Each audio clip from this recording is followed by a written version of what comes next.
లాంటి నిజాన్ని పేల్చడం జరిగింది. ఇది మోడీ గారి మోసం మీద పేల్చిన బాంబు. ఇది ఈసీఐ చేస్తున్న దగా మీద పేల్చిన బాంబు. రాహుల్ గాంధీ గారు ఒక్కొక్కటిగా తీగలాగుతున్నారు. దాంతో కర్ణాటకలో, మహారాష్ట్రలో నిన్న హర్యానాలో జరిగిన ఈసీఐ చేసిన మోసాన్ని దేశం ముందు బయటపెట్టారు. నిన్న చాలా వివరంగా రాహుల్ గాంధీ గారు ఒక ప్రెజెంటేషన్ని దేశ ప్రజల ముందర పెట్టడం జరిగింది. దాంట్లో హర్యానాలో 25 లక్షల ఓట్లని ఈసీఐ బీజేపీకి అనుకూలంగా అవుట్కమ్ మారడానికి ఒక దగా చేసినట్టు రాహుల్ గాంధీ గారు దేశం ముందు ఈ నగ్న సత్యాన్ని పెట్టడం జరిగింది. 25 లక్షల దొంగ ఓట్లు అంటే హర్యానాలో మొత్తం ఉన్నదే 2 కోట్ల ఓట్లు అయితే దాంట్లో 25 లక్షల ఓట్లు దొంగ ఓట్లే. అంటే 8 మంది ఓటర్లకు ఒక ఓటు దొంగ ఓటు. ఎంత ఆశ్చర్యం! అసలు హర్యానాలో పోల్ అయింది బీజేపీకి, కాంగ్రెస్ పార్టీకి ఓట్ షేర్ చూసుకుంటే రెండిటికి పెద్ద తేడా లేదు. బీజేపీ పార్టీకి 55,48,000 చిల్లర ఓట్లు పోలైతే కాంగ్రెస్ పార్టీకి పోలయ్యింది 54,30,000 చిల్లర. అంటే కేవలం 1,18,000 ఓట్ల తేడాతో హర్యానాలో బీజేపీ అధికారంలోకి రావటం జరిగింది. అంటే వీళ్ళు దొంగ ఓట్లుగా 25 లక్షల ఓట్లు చేర్చారు. దాంతో 1,18,000 ఓట్ల తేడాతో బీజేపీ పార్టీ హర్యానాలో గవర్నమెంట్ ఫామ్ చేసింది. ఇది సర్కార్ చోరీ కాకపోతే ఏమిటి అని అడుగుతున్నాం. నిజంగానే 25 లక్షల దొంగ ఓట్లను చేరుస్తే 1,18,000 ఓట్లతో బీజేపీ పార్టీ అధికారాన్ని జిక్కించుకుంది. ఓటు పర్సంటేజ్ చూస్తే బీజేపీకి 39, ఏది ఈ 25 లక్షల దొంగ ఓట్లు చేర్చిన తర్వాత బీజేపీకి వచ్చిన vote share 39.9. Congress party India కూటమికి వచ్చింది, ఒక కాంగ్రెస్ పార్టీకే వచ్చింది 39.1 ఏమో, కూటమి అంతా కలుపుకుంటే 39.3% వచ్చినట్టుంది. అంటే కేవలం 0.7%తో బీజేపీ పార్టీ అక్కడ గెలవడం జరిగింది. కాంగ్రెస్ పార్టీ అధికారం కోల్పోవడం జరిగింది. అంటే ఈ 25 లక్షల దొంగ ఓట్లను చేర్చకపోయినుంటే కాంగ్రెస్ పార్టీ చాలా సులువుగా హర్యానా ఎలక్షన్ను స్వీప్ చేసేది, సర్కార్ను ఫామ్ చేసేది. కేవలం 25 లక్షల దొంగ ఓట్లని చేర్చారు కాబట్టే హర్యానాలో బీజేపీ పార్టీ సర్కార్ని ఫామ్ చేయగలిగింది మోసం చేసి. ఇంత అన్యాయం జరిగింది హర్యానాలో ఎగ్జిట్ పోల్స్ మొత్తము కాంగ్రెస్ పార్టీ అధికారంలోకి వస్తుంది అని చెప్పిన తర్వాత కూడా ఈ మోసానికి మాత్రమే, కేవలం ఈ మోసం కారణం చేత మాత్రమే బీజేపీ పార్టీ అధికారం చేజిక్కించుకుంది. ఇది మన దేశంలో జరుగుతున్న వాస్తవ పరిస్థితి.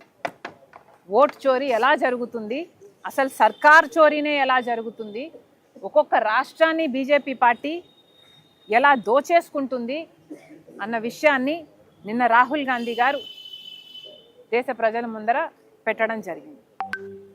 నిజానికి మన దేశంలో చూసుకుంటే ఓటు అనే ఒక్క దగ్గర మాత్రమే పేదవాడికి ధనవంతునికి కూడా సమానంగా ఉన్న ఒకటే చోట సమానత్వం ఎక్కడైనా మన దేశంలో పేదవాడికి ధనవంతునికి ఉంది అంటే అది ఒక్క ఓటు దగ్గర మాత్రమే. కానీ ఇప్పుడు ఆ అవకాశం కూడా లేకుండా చేస్తున్నారు. అసలు ఓటు అనే హక్కు, ఓటులో నిజాయితీ లేకపోతే పేదవాడిని పట్టించుకునే పరిస్థితే మన దేశంలో ఉండదు. అలాంటి ఓటుని కాపాడాల్సిన బాధ్యత ఎలక్షన్ కమిషన్ ఆఫ్ ఇండియా. కానీ ఎలక్షన్ కమిషన్ ఆఫ్ ఇండియా ఇంపార్షియల్గా స్వేచ్ఛగా జరపాల్సిన ఎన్నికలను కాస్త హైజాక్ చేసి బీజేపీ ఎలక్షన్ ఏజెంట్గా ఈరోజు ఎన్నికల కమిషన్ మారిపోయింది. కేవలం బీజేపీ పార్టీ గెలవాలి, గెలవటానికి ఏం చేయాలో, ఎక్కడ ఓట్లని దొంగ ఓట్లను పెంచాలో ఎలక్షన్ కమిషనే స్వయంగా చేస్తుంది. ఎక్కడ కాంగ్రెస్కి అనుకూలంగా, కూటమికి అనుకూలంగా ఉన్న ఓట్లను తొలగించాలో అది కూడా ఎస్ఐఆర్ పేరు మీద ఈసీఐఏ చేస్తుంది. ఇలా ఒక్కటి కూడా నిజాయితీగా, నీతిగా ఉండాల్సిన ఈసీఐ ఒక్క విషయంలో కూడా ప్రజల పక్షాన, ప్రజాస్వామ్యం పక్షాన నిలబడకుండా ఈరోజు బీజేపీకి సొంత ఆర్ఎస్ఎస్ లాగా ఎలా పనిచేస్తుందో బీజేపీకి ఈసీఐ కూడా అలా పనిచేస్తుంది. ఇప్పటికే మన దేశంలో మొత్తం అన్ని వ్యవస్థలను బీజేపీ తమ గుప్పిట్లో ఉంచుకుంది, తమ చెప్పు చేతుల్లో ఉంచుకుంది. వాళ్ళు ఎలా చెప్తే బీజేపీకి అనుకూలంగా పనిచేసేటట్టుగా ఇప్పటికే అన్ని వ్యవస్థలను బీజేపీ భ్రష్టు పట్టించింది. ఇన్కమ్ ట్యాక్స్ అయితేనేమి, ఈడీ అయితేనేమి, సిబిఐ అయితేనేమి, ఆఖరికి ఆర్బీఐ అయితేనేమి, స్టాక్ ఎక్స్చేంజ్ అయితేనేమి, ఇలా ఒకటి కాదు రెండు కాదు అన్ని వ్యవస్థలను బీజేపీ భ్రష్టు పట్టించడం కాకుండా ఇప్పుడు ఈసీఐ కూడా ఆ జాబితాలో చేరిపోయింది. ఇక మన దేశంలో ప్రజాస్వామ్యం మిగులుతుంది అని అనుకోవాలా? ఇలా ఒక్కొక్క చోట ఓట్ చోరీ జరుగుతూ, సర్కార్ చోరీ జరుగుతూ పోతే ఇక మన దేశంలో అసలు ఈ రాజ్యాంగం మిగులుతుందా? ఈ బీజేపీ పార్టీ రాజ్యాంగాన్ని మిగులుస్తుందా అన్న అనుమానం కలగటం లేదా? అందుకే రాహుల్ గాంధీ గారు ఇది చాలా ముఖ్యమైన అంశం కాబట్టే ఓట్ చోరీ మీద ఇంత పోరాటాన్ని నెత్తికెత్తుకున్నారు రాహుల్ గాంధీ గారు. ఇటీవల కాలంలో చూసాం, 3 ఏళ్ల కింద రాహుల్ గాంధీ గారు ఐక్యత కోసం, సోదరభావం కోసం వేల కిలోమీటర్ల పాదయాత్ర చేశారు. ఆ తర్వాత కూడా రాజ్యాంగాన్ని కాపాడటానికి, రాజ్యాంగం అనే పుస్తకాన్ని పట్టుకొని మరి ఒక ఉద్యమం లాగా ఈ దేశంలో అవేర్నెస్ని క్రియేట్ చేయడానికి, రాజ్యాంగం కాపాడటానికి రాహుల్ గాంధీ గారు పోరాటం చేశారు. ఇప్పుడు ఓట్ చోరీ జరగకుండా ఓట్ అనే హక్కుని కాపాడడానికి రాహుల్ గాంధీ గారు ఈ పోరాటాన్ని ఎత్తుకున్నారు. ఇది రాహుల్ గాంధీ గారు చేయటం, కాంగ్రెస్ పార్టీ చేయటం, మా నాయకుడు చేయటం మా అందరికీ గర్వకారణం. ఈసీఐని ఇప్పటికే రాహుల్ గాంధీ గారు డిమాండ్ చేశారు. ఇప్పటికైనా పద్ధతి మార్చుకోవాలి, ఇప్పటికైనా నిజాలను బయటపెట్టాలి. ఈసీఐని ఓటర్ జాబితా, డిజిటల్ ఓటర్ జాబితాని డిజిటల్ డేటా రూపంలో ఇవ్వాలి అని డిమాండ్ చేశాడు రాహుల్ గాంధీ గారు. కానీ ఇంతవరకు ఈసీఐ దానికి స్పందించలేదు.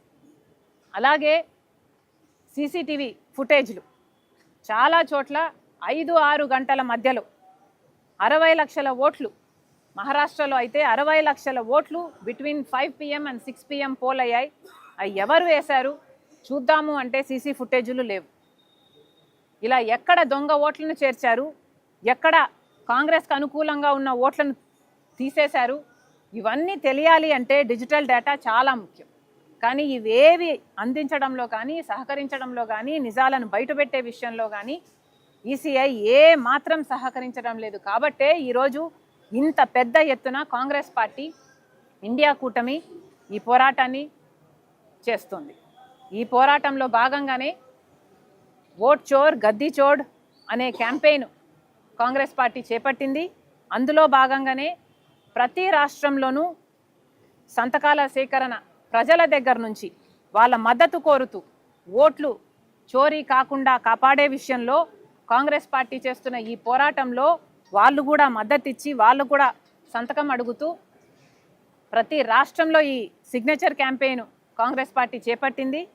ఆంధ్ర రాష్ట్రంలో కూడా 175 నియోజకవర్గాలకు గాను ప్రతి కోఆర్డినేటరు, ప్రతి జిల్లా అధ్యక్షుడు కష్టపడి జనాల మధ్యకు వెళ్ళి 17,65,000 చిల్లర సిగ్నేచర్లని ఓట్ చోర్ గద్దీ చోర్ అనే క్యాంపెయిన్కి కాంగ్రెస్ పార్టీ చేస్తున్న ఈ పోరాటానికి మద్దతుగా సేకరించడం జరిగింది.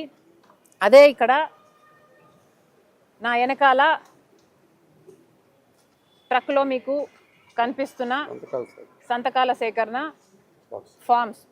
ఒకటి అమ్మ నాకు అది